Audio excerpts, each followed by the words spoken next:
নমস্কার বন্ধুরা, মনের হ্যাংলা চ্যানেলে সকলকে জানাই স্বাগত। আজ আবারও একটা নতুন রেসিপি নিয়ে চলে এসেছি আপনাদের সাথে শেয়ার করার জন্য। শীতকালে সবার পছন্দের একটি রেসিপি পালক পনির। রুটি, পরোটা, নান যে কোনো কিছুর সাথেই কিন্তু খুব ভালো লাগে খেতে এই পালক পনির। প্রথমেই আমি পালং শাকের গোড়াগুলোকে ভালো করে কেটে নিয়ে ধুয়ে জল ঝরিয়ে রেখেছি।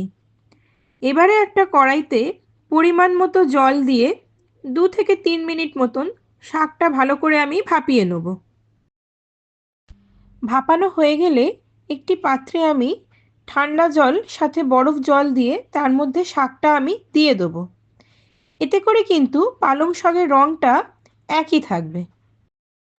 শাকটা পুরোপুরি ঠান্ডা হয়ে এলে ভালো করে জলটা ঝরিয়ে নিয়ে কিন্তু একটা মিক্সিতে আমি দিয়ে দেবো। সাথে 2 থেকে 3টে মতন কাঁচা লঙ্কা আর কিছুটা কাজু দিয়ে আমি ভালো করে পেস্ট করে নেব।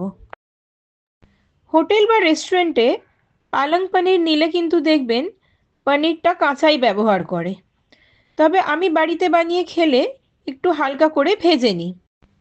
পনিরগুলো মাঝারি সাইজ করে কেটে আমি হালকা করে কিন্তু ভেজে নেব। এবারে ওই কড়াইতেই আরও কিছুটা তেল দিয়ে গোটা গরম মশলা, গোটা জিরে আর তেজপাতা ফোড়ন দিয়ে দেবো। 3টে বড় সাইজের পেঁয়াজ আমি আগেই চপ করে রেখেছিলাম, সেটা দিয়ে ভালো করে ভেজে নেব। সাথে 5 থেকে 6 কোয়া মতন রসুন কুচি আর 1 চামচ মতন আদা বাটা দিয়ে একটু ভালো করে লাল হওয়া অবধি ভেজে নিতে হবে।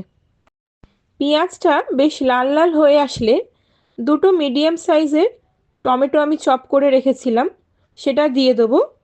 সাথে হলুদ গুঁড়ো, জিরে গুঁড়ো আর রঙের জন্যে সামান্য কাশ্মীরি লঙ্কা গুঁড়ো দিয়ে ভালো করে কিন্তু মশলাটা কষিয়ে নেব।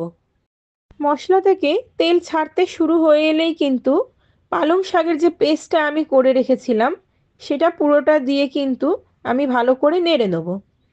আগে কিন্তু আমি নুন দিইনি, তাই আমি স্বাদ মতো নুন, অল্প চিনি আর 2 থেকে 3টে কাঁচা লঙ্কাও দেবো।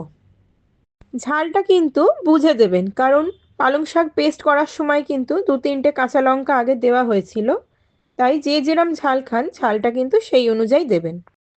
পালং শাকটা দিয়ে কিন্তু ভালো করে কষাতে হবে যতক্ষণ না পালং শাকের কাঁচা গন্ধটা চলে যায়। আর প্রয়োজন মতো জল, যেরকম গ্রেভি রাখতে চান সেই অনুযায়ী দিয়ে দিতে হবে। 2 থেকে 3 মিনিট বাদে আমি আগে ভেজে রাখা পনিরটা সবটা দিয়ে ভালো করে মিশিয়ে নেব।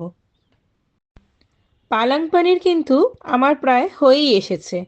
নামানোর আগে ড্রাই রোস্ট করে রাখা কসুরি মেথি দিয়ে আর একটু ভালো করে নেড়ে নেব। আর আমার বাড়িতে সেদিনকে ফ্রেশ ক্রিম ছিল না, তাই আমি দিতে পারিনি। ফ্রেশ ক্রিম থাকলে কিন্তু অবশ্যই দেবেন, খেতে কিন্তু খুব ভালো লাগে। মনের হ্যাংলার নতুন বন্ধুদের কাছে চ্যানেলটি সাবস্ক্রাইব করার অনুরোধ রইল।